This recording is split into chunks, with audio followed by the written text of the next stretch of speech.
아멘. 최근에 개봉된 명량이 여러분 1800만 관객 동원에 성공했다고 그래요. 한국 영화로 이렇게 1800만 정도 처음 있는 일입니다. 그런데 한국 영화가 그 이전에 한국 영화로 1300만까지 동원된 영화가 있어요. 그게 영화 이름이 괴물이라는 영화예요. 물론 아바타는 1500만 관객을 동원했다고 그렇지만 그건 할리우드에서 제작한 거고, 우리 한국 사람이 만든 영화 가운데에 이 명량, 그 다음에 괴물 있습니다. 여러분 혹시 괴물이라는 것을 봤는지 모르겠어요. 현대에 폐기되지 않는 그런 아주 해로운 찌꺼기들을 한강물에 배출해서 괴물이 유전자 변형으로 큰 괴물이 나타나는 영화입니다. 그래서 거기 괴물에 의해서 현서라고 하는 중학생 여자아이가 이제 괴물에 의해서 납치가 됩니다. 그 현서라는 중학생 아이를 찾기 위해서 그 아버지 송강호 씨죠. 또 그 온 일가족이 생명을 다 바쳐서 끝까지 추적해서 마침내 찾아내는 그런 영화입니다. 이것은 단순한 어떤 영화가 아닙니다. 한 생명에 대한 소중함입니다. 현서라고 하는 이 중학생 어린아이를 통해서 이 생명이 납치되고 파괴되고 있다는, 인류의 그 더러운 노폐물로 인해서 파괴되고 있다는 것을 상징적으로 보여주면서 이 한 생명을 찾아오기 위한 몸부림에 대한 영화인 것입니다. 한 생명의 소중함을 그런 괴물이라는 것을 통해서 우리에게 보여주고 있죠. 우리 주님도 그런 얘기합니다. 한 사람, 한 영혼이 얼마나 소중한가. 마태복음 16장 26절에 사람이 만일 온 천하를 얻고도 제 목숨을 잃으면 무엇이 유익할까? 라고 말합니다. 여러분, 한 사람이 보여질 수 있을 때 하나님의 마음을 우리가 이해할 수가 있는 것입니다. 사람이 보여지지 않는다는 것은 그만큼 우리가 세상적으로 가득 차 있고 나로 충만해 있다는 것을 말해주는 것입니다. 나로 충만해 있고 세상적인 것으로 내 모든 온통 생각과 마음이 충만해져 있는 사람은 다른 사람이 보이지 않습니다. 그래서 다른 사람에 대한 이해나 배려가 전혀 없게 되는 것이죠. 여러분, 제자들이 예수님의 십자가 죽으심을 통해서 만인을 구원하시겠다고 하는 이 죽으심의 십자가의 도를 이야기하는데도 제자들은 누가 크냐, 서로 누가 크냐, 하나님 나라에서 누가 크냐, 이것을 계속 제자들은 따지고 있었죠. 그때 우리 주님이 소자 하나를, 어린아이를 앞에 세우고 천국에는 바로 이 어린아이와 같이 자기를 낮추는 자가 하나님 나라에 들어갈 것임을 말해주고 있습니다. 여러분, 오늘 본문은 바로 이 소자에 대한 이야기입니다. 소자는 작은 것입니다. 잃어버린 한 마리 양으로 오늘 비유가 되는, 연결이 되고 있는 것입니다. 세상 사람들은 99마리의 양에게 집중하는데 우리 하나님의 마음은 이 잃어버린 또 고통받는 한 마리의 양을 초점을 맞추고 있는, 소자에게 초점을 맞추고 있는 비유라고 볼 수가 있겠습니다. 세상 사람들의 관심은 이렇습니다. 누가 크냐입니다. 누가 많이 가졌느냐입니다. 누가 많이 배웠느냐입니다. 누가 잘 나가느냐입니다. 세상 사람들은 온통 그것에 몰두하고 있는 거예요. 또 그것을 향해 집중하고 있는 거예요. 모든 것을 거기에 허비하고 있는 거예요. 요즘에는 누가 스펙이 좋은가를 스펙 쌓기에 온 우리의 에너지와 물질과 우리의 시간을 전부 다 투자하고 있습니다. 그러나 우리 주님은 현재 누가 가장 아파하고 있느냐에 관심을 가지고 있다는 말씀이 되겠습니다. 누가 소외되고 있느냐, 누가 현재 가장 힘들어하고 있느냐라고 하는 이러한 질문을 주님은 제자들에게 던지고 있는 비유가 오늘 잃은 양 비유라고 생각해 볼 수 있습니다. 이것을 통해서 우리는 하나님의 시각을 보게 되는 거죠. 하나님의 마음을 읽을 수 있는 것이죠. 마지막에 하나님의 기쁨이 무엇인가를 알 수 있죠. 마지막에는 하나님의 뜻이 어디에 있는가를 우리에게 말해주고 있습니다. 12절은 하나님의 마음을 이야기해 줍니다. 한번 같이 볼까요? 12절입니다. 시작. 너희 생각에는 어떻겠느냐? 만일 어떤 사람이 한 양 100마리가 있는데 그 중에 하나가 길을 잃었으면 그 99마리를 산에 두고 가서 길 잃은 양을 찾지 않겠느냐? 하나님의 마음이에요. 99에 집중하고 있는 사이 하나님의 마음은 여러분 길 잃은 양 한 마리를 지금 집중하고 계시는 거예요. 그런데 얼마나 긴급했으면, 얼마나 마음이 안타까우면 99마리를 산에 그냥 버려두고 그렇습니다. 이것은 99마리가 소중하지 않다는 의미가 아닙니다. 그 사람들은 별 볼 일 없다고 아닙니다. 다 소중한 양들입니다. 그러나 그들은 어떤 면에서 보면 건강하기 때문에 목자의 음성을 듣고 따라올 수 있었습니다. 또 서로 연합이 되어 있기 때문에 서로끼리 돌보면서 같이 따라올 수 있었습니다. 그러나 나후가 된 한 마리의 양은 그럴 만한 능력이 없었던 것 같아요. 어쩌면 귀가 약했다든지, 어쩌면 시력이 약했다든지, 어쩌면 참 그렇게 따라갈 만큼의 기력이 되지 않았다든지, 참 어찌 보면 99마리에 비하면 이 한 마리는 뭔가 약점이 있고, 뭔가 옆에서 누가 인도해 주지 않으면 결코 함께 할 수 없는 그러한 소외될 수밖에 없는 상처 속에서 한밤을 지새울 수밖에 없는 그런 한 마리 양이라는 거죠. 우리 주님은 그렇게 그런 자들의 관심을 가지신 거죠. 우리 주님의 그런 마음이 계시기 때문에 우리가 사실은 구원받은 것입니다. 우리는 다 이런 양과 같았어요. 우리에게는 가진 것이 없어요. 우리는 들을 수 있는 영적인 귀도 열려있지 않았어요. 우리는 볼 수 있는 그런 시각도 없었어요. 우리는 모든 죄인이었기 때문에 정말 죄의 음성을 들을 수도 없고 따를 수도 없고 꼴과 잔잔한 시냇 물가에서 우리가 안식과 생명을 취할 수 없었어요. 그런데 잃어버린 우리들을 찾기 위해서 주님은 그 아들을 보내시는 거죠. 그래서 우리 주님이 우리를 구속하시고 오늘 그의 양으로 삼으신 거예요. 사랑하는 성도 여러분, 이 본문의 말씀들은 하나님의 마음, 그 다음에 여러분 13절을 보시기 바랍니다. 시작. 진실로 너희에게 이르노니 만일 찾으면 길을 잃지 아니한 99마리보다 이것을 더욱 이게 하나님의 기쁨이 담겨져 있는 말씀입니다. 하나님의 기쁨은 99마리에 잘 나가는 그런 양들보다 잃어버렸던 한 마리의 생명을 다시 찾아오는 거기에 기쁨을 가지고 계시다는 거죠.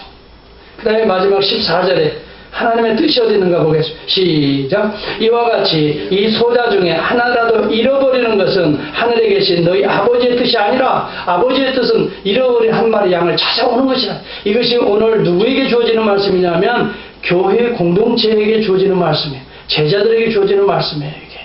오늘 교회 안에서도 이런 일들이 있을 수 있다는 것을 예견하고 있는 말씀이에요. 여러분 제자들에게 하는 얘기예요. 누가복음 15장은 유대인과 바리새인들에게 하는 얘기예요. 그때는 믿지 않는 자들을 향해서 하는 얘기예요. 누가복음 15장에도 보면 동일한 한 마리 잃어버린 양에 대한 스토리가 나옵니다. 거기는 상대가 여러분 누굽니까? 바리새인과 사두개인들을 향해서 하는 이야기예요. 오늘 여기는 제자들에게 너희들의 생각은 어떠하냐?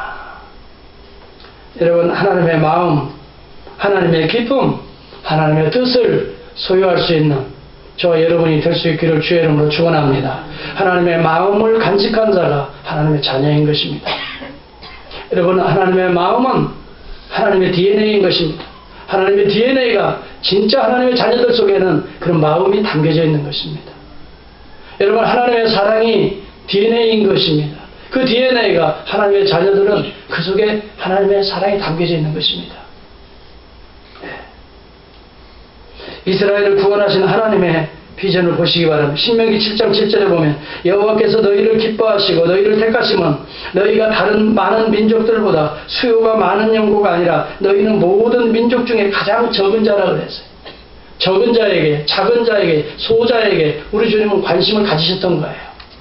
오늘날 여러분과 제가, 우리 교회가 관심이 무엇인가를 보여주고 있는 거예요. 무엇에 관심을 두어야 할까? 우리가 신앙생활 하면서 무엇에 관심을 두어야 할까? 오늘 나와서 기뻐하는 모든 자들 뿐만이 아니라 오늘 또 보이지 않는 그 한 영혼에 관심을 두고 있는가? 이것이 하나님의 마음이라는 거예요. 오늘도 주의 이름으로 같이 나와서 함께 찬양해야 될 그 믿음의 식구들 가운데에서 혹시 오늘도 상처 있고 어디에서 어느 곳에서 슬피 울고 있는 어린 양은 있지 않은가? 여러분, 주님의 관심은 거기에 있다는 겁니다. 사랑하는 성도 여러분, 우리 민족 역사를 한번 살펴봅니다. 우리 민족이 바로 길 잃어버린 양이었지 않습니까? 어둠의 땅이었습니다.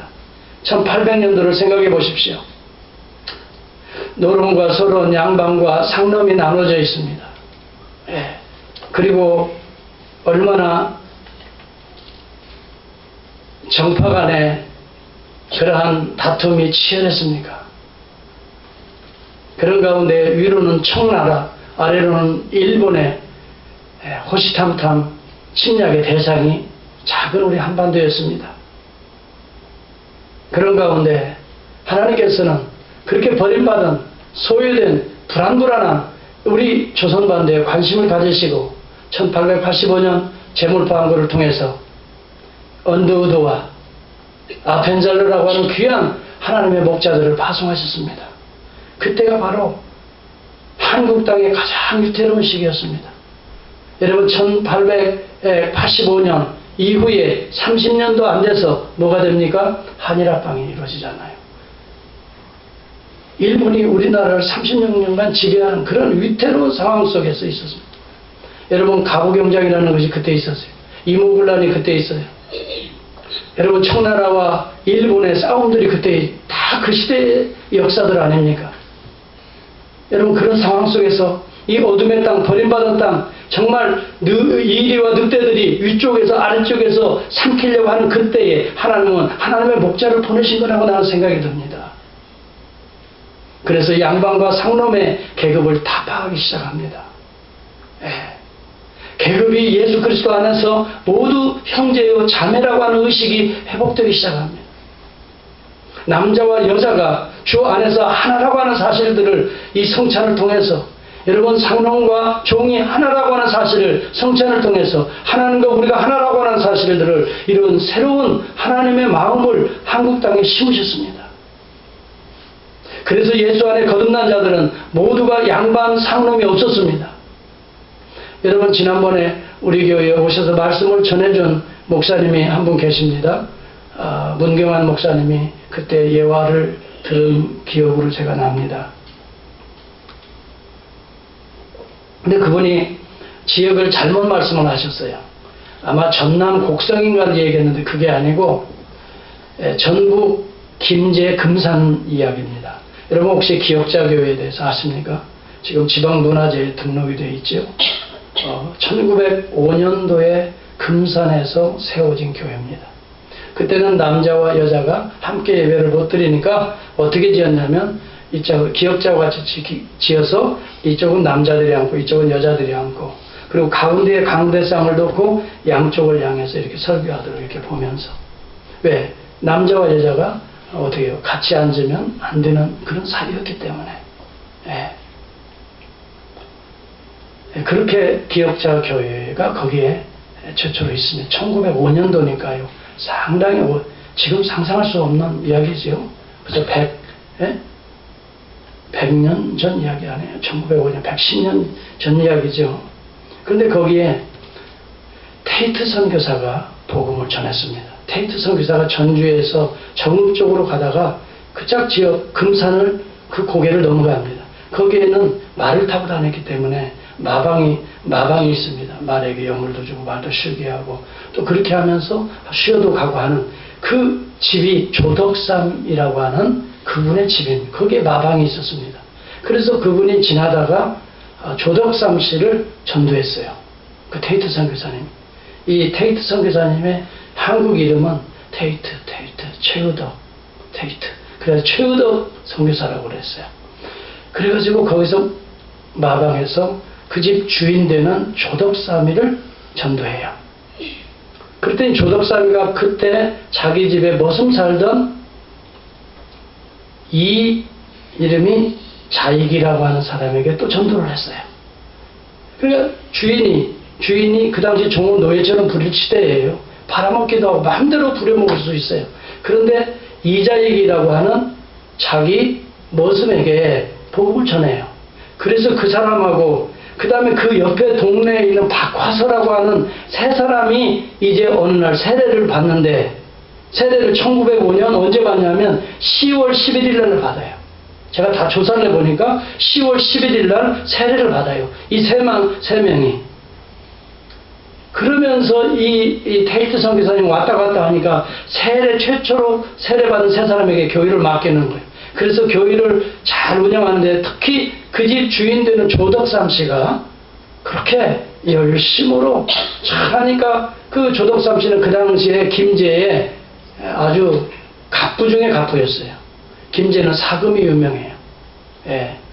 그리고 그 아버지 때가 제가 보니까 명나라고 이렇게 뭐 청나라인지 무역을 하는데 인삼, 홍삼 무역을 이분들이 다 관장을 했어요. 그러면서도 금광이 김제에서 발견됐다 하니까 글이 원래 다른 지역에 살던 사람들 글이 와가지고 거기서 갑부가 돼요.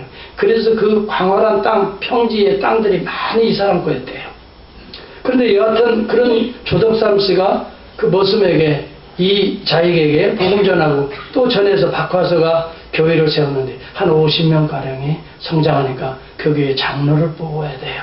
그래서 교회를 좀 맡기려고 그랬는데, 그 장로를 누가 장로가 됐냐 하면 투표로 하잖아요. 그 머슴이 된 거예요. 주인인 조덕삼 씨가 떨어졌어요. 떨어지고 머슴인 이자익 씨가 장로가 된 거예요. 여러분 어떻게 생각하세요?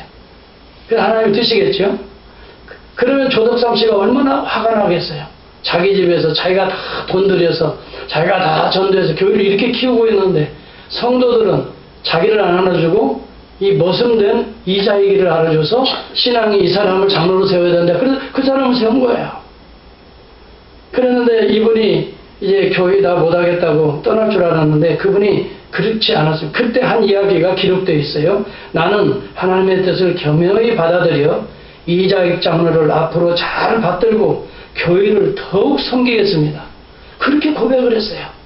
그때 모든 성도들이 불안불안하고 이제 이자익이 장로가 되고 조덕삼이 떨어지니까 이제 앞으로 우리 교회가 어떻게 될까 불안불안하고 근심하던 사람들이 일거에 이 한마디에 모두가 오늘 이렇게 박수를 치면서 우리 조장이 이 조덕삼 우리 그 양반이 정말 대단한 분이라고 인정을 했어요.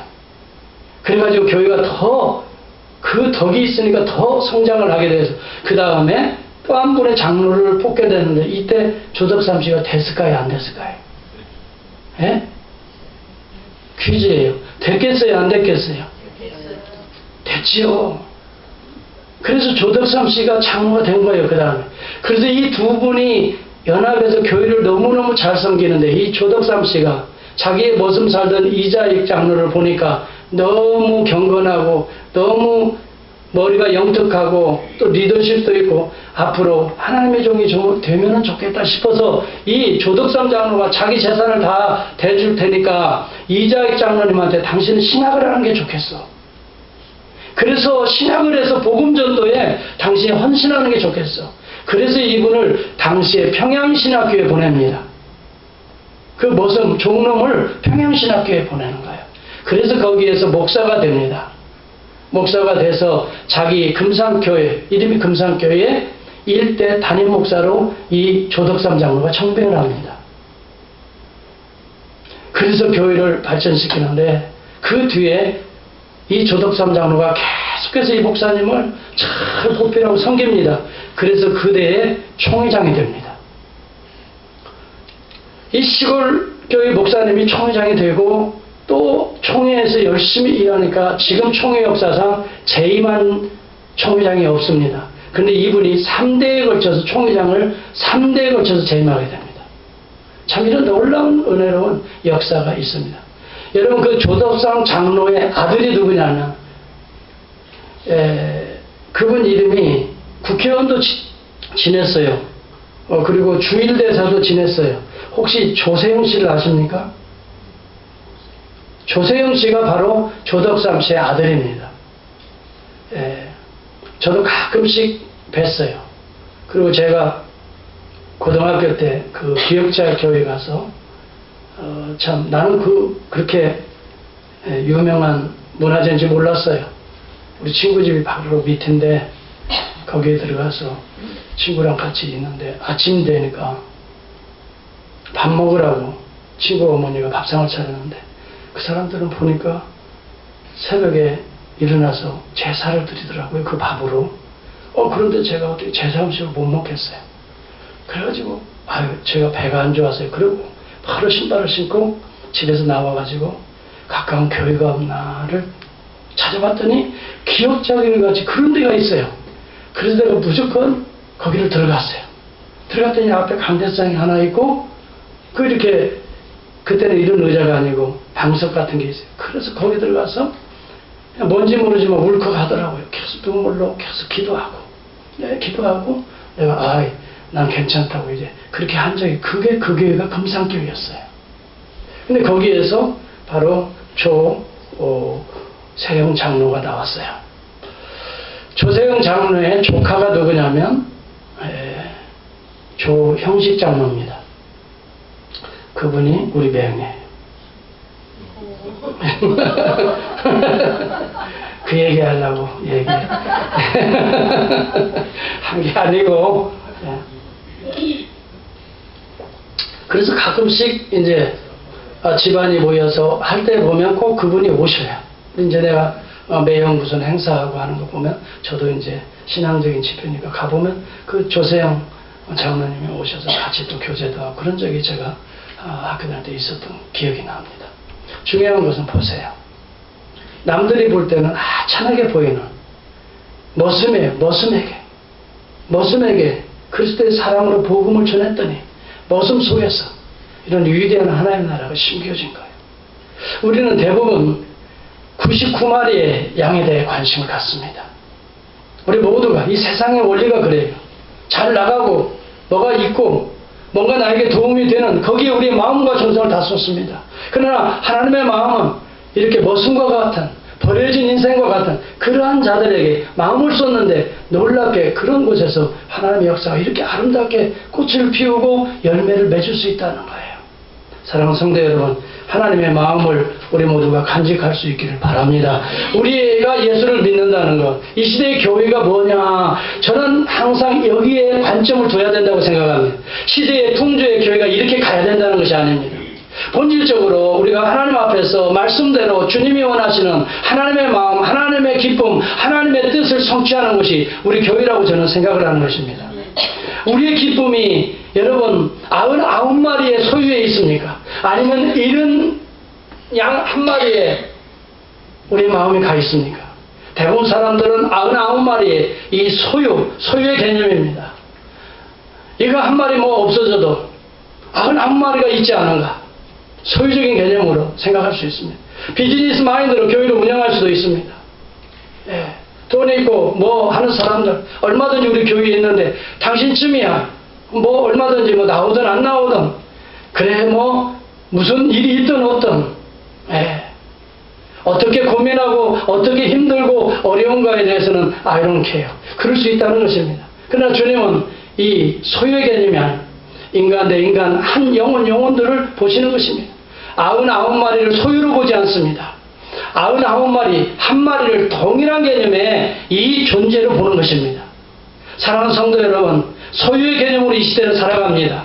얼마나 스펙을 많이 소유했느냐, 얼마나 많은 것들을 내가 소유했느냐, 얼마나 내가 많은 인맥을 소유했느냐, 이것으로 세상을 살아가는 것이 이 세상입니다. 그러나 우리는 한 사람 한 사람을 어떻게 만나느냐, 어떤 존재로 관계를 맺느냐, 이것이 더 중요한 하나님의 마음이고 하나님의 기쁨이라는 사실이에요. 에리 프롬이 소유냐 존재라는 책을 썼어요. To have or to be. 저는 이 책을 너무 좋아합니다. 여러분, 에리 프롬이 유명한 사회학자입니다.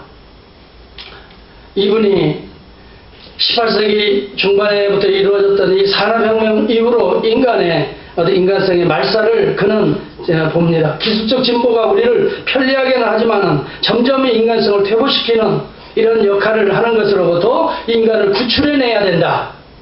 그런 시도에서 이 책이 존재하는 것입니다. 그래서 이 현대사회의 문제를 해결하기 위해서 인간의 개혁이 필요하다. 생각의 변혁이 필요하다. 인간 정신의 근본적인 변화에서 각성해서 이 사회는 바로 될 수 있다 이 얘기합니다. 소유와 존재라고 하는 인간의 두 가지의 실존 양식으로 이 시대를 분석했습니다. 병든 사회는 얼마나 더 소유하느냐의 관점을 갖고 살아가는 사회입니다. 그러나 건강한 사회는 어떠한 모습으로 살아가야 될 것인가에 대해 고민하는 사회가 건강한 사회라고 말합니다. 여러분, 이 책의 제3장에 보면은 성경을 통해서 이것을 해결하려고 노력하는 모습을 봅니다. 먼저 구약의 성경을 그는 이렇게 해석했습니다. 애굽의 노예로 살던 유대인들의 삶과 출애굽한 이후의 유대인들의 삶을 비교했습니다. 애굽에 살던 이스라엘의 백성들의 삶의 양식은 소유의 양식이었다고 말했습니다. 고깃가마 옆에서 무엇을 얼마나 많이 소유하고 오늘 얼마나 많이 먹고 얼마나 많이 누리느냐가 그들의 삶의 행복을 재는 척도였습니다. 그러나 이 모든 것들로부터 출애굽 구원의 의미는 이제 어떻게 살아가야 할 거예요. 하나님 앞에서 어떻게 살아가야 할 것이냐. 광야에서는 비록 아무것도 먹을 것도 없고 그들에게는 아무런 편리한 것들이 주어지지 않는 이 광야의 삶 속에서 어떠한 모습으로 살아가야 할 것이냐라는 질문에 날마다 하나님 앞에 이 신의 산의 언약, 하나님의 백성으로서 경건하게 하나님 닮은 자로서 살아가는 양식으로의 변화가 구원이었다 그렇게 말합니다. 출애굽의 사건은 그렇게 해석했습니다. 소유의 양식에서 존재의 양식으로 바꾸는 구원의 사건이다. 얼마나 멋있는 해석입니까? 여러분, 그런데 이스라엘 백성들이 소유의 양식에 익숙해 있기 때문에 광야에서 종종 존재의 양식으로 살아가는데 충돌하게 됩니다. 그래서 가끔씩은 불평하고 원망하고 어디로 가고요? 애굽의 고깃가마를 생각했던 거예요. 우리 그리스도인들이 여러분 존재의 양식으로 살아가는 것입니다. 얼마나 주님을 닮아서 사랑하며 살 수 있을까? 얼마나 내가 선을 행하며 살 수 있을까? 얼마나 내가 이웃을 이해하며 배려하며 살 수 있을까? 하나님 닮은 자로 살 수 있을까? 이 존재의 양식인데, 그러나 이것은 종종 소유의 양식과 충돌을 할 수밖에 없습니다. 신약 성경에서 그는 예수를 예를 듭니다. 예수 그리스도는 이 땅에 오셔서 소유의 양식으로 살지 않았음을 이야기합니다. 예수는 철저하게 사탄은 예수를 공격합니다. 소유의 양식으로 살도록 미혹했습니다. 이것이 시험입니다. 예수님을 사탄은 시험했습니다. 네가 나한테 절만 하면 이 세상의 모든 것을 다 너희 것으로 주겠다. 여러분, 그러나 예수 그리스도는 우리가 빵만으로 사는 것이 아니라, 이 떡만으로 사는 것이 아니라, 먹고 배부르는 이 소유의 양식으로 사는 것이 아니라 하나님의 입에서 나오는 말씀으로 살아야 할 것이니라 하고 존재의 양식으로 이를 물리쳤다라고 말합니다. 에디 프롬의 해석입니다. 여러분, 이런 것을 통해서 복음이 뭐냐는 것입니다. 우리는 깨달아야 합니다. 우리가 살아가는 삶의 양식이 소유에 있지 않습니다. 99마리의 양들을 소유해서 나는 거부다. 이 정도면 충분하다. 한 마리 병들어서 버려도 상관없다. 이것은 세상 논리라는 것입니다. 그러나 여러분, 하나님의 존재의 양식은 다르다는 거죠. 그건 뭡니까? 잃어버린, 소유된, 오늘도 어느 곳에서 힘들어하는 그 한 사람에 대한 관심입니다. 그래서 이 에리 프롬은 그런 얘기합니다. 마지막 마이스터 헤르트의 이런 정의를 이야기해주고 있습니다. 소유는 소유하되 그 소유가 영혼의 자유를 방해하지 않도록 하라. 존재는 선을 향한 끊임없는 활동으로 그 자체가 존재한다. 그렇게 해석을 했습니다. 상당히 어려운 이야기입니다만 소유가 종종 우리 영혼을 파괴한다는 얘기. 파괴하지 않도록 소유하라는 거예요. 검소한 삶을 얘기하는 거예요. 여러분, 소유가 많아지면 많아진 것에 따라서 우리의 삶의 양식이 그리 빠지게 되는 거예요. 그것 때문에 더 우리는 거기에 몰두하게 되는 거고, 그것 때문에 그것을 유지하기 위해서 우리는 더 땀 흘려야 될, 그래서 우리가 소유하는 것에 우리 인생이 목숨을 걸게 된다는 거예요. 그래서 우리가 정녕 소중히 여겨야 될 영혼의 경건성을 파괴시킨다는 거예요. 그래서 소유가 영혼의 자유를 방해하지 않도록 하라. 경건하게 살라는 거죠. 검소하게 살라는 거죠. 여러분, 우리가 그렇지 않습니까? 우리의 삶에 부당하게 큰 집을 폐해만 한다고 생각해 보세요. 우리가 그것을 폐하기 위해서 새벽부터 저녁까지 고생하니까 그 집에서 쉬고 안락하고 행복한 삶을 누리기에는 시간이 없는 거 아니에요. 피곤하니까 가서 자야 하잖아요. 그래서 새벽부터 일어나서 또 가야 되잖아요. 그래서 그 아름답게 가꾸어 놓은 그 욕실에서 한번 들어가서 편안하게 참 우리가 목욕할 시간도 없잖아요. 이런 식으로 살아요. 그 어느 분은 그러더라고요. 그 집을 청소하는 분이 제일 평안하게 누리고 있다. 그 주인은 그걸 폐해만 하느라고 계속 고생하고 있고. 사랑하는 성도 여러분, 우리가 붙잡고 하는 소리지만은 그러나 우리가 생각해 볼 필요성이 있어요. 저는 그렇게 생각해요. 이 오늘 설교는요, 다 여러분이 아는 이야기예요. 잃어버려 한 양, 관심, 기쁨 다. 그런데요, 중요한 것은요, 우리는 99대 1의 개념으로 나는 생각이 들어요. 99. 이것으로 만족하고 이것을 유지하고 이것으로 기뻐하는 자들이 있는 반면에 한 마리, 한 개에서 만족하고 기뻐하는 존재가 있다는 거예요. 이 하나에 의해서 기뻐하고 즐거워하고 이 하나에 의해서 잔치하는 분이 계세요. 99마리의 소유를 가지고 잔치하는 것이 아니라 이 하나, 그것도 양이니까 얘기해야 되겠죠. 다리가 부러졌다든지 아니면 뭐가 잘못됐다든지 다른 양들에 비해서 상처 입은 이 양, 이 한 마리로 잔치하는 그분이 누구세요? 예수 그리스도십니다. 오늘 교회는 뭡니까? 우리 그리스도인들은 뭡니까? 교회에 와서도 계속해서 죄 이름으로 더 스펙을 쌓고자만 합니까? 여러분에 있는 스펙도 하나님이 다 주시는 은사로 생각하시기를 바랍니다. 이것을 베풀어주고 나누어 주는데도 우리 인생을 살아도 얼마든지 행복하게 살 수 있습니다. 더 이상 무엇을 얻으려고 합니까? 이미 얻은 우리의 구원과 은혜와 은사를 이제는 한 마리 양과 같이 우리의 도움과 우리의 손길이 우리의 발걸음이 필요한 곳을 갈 수 있다면 하나님의 마음이 될 것이라고 생각합니다. 기도하겠습니다. 하나님 아버지 감사합니다.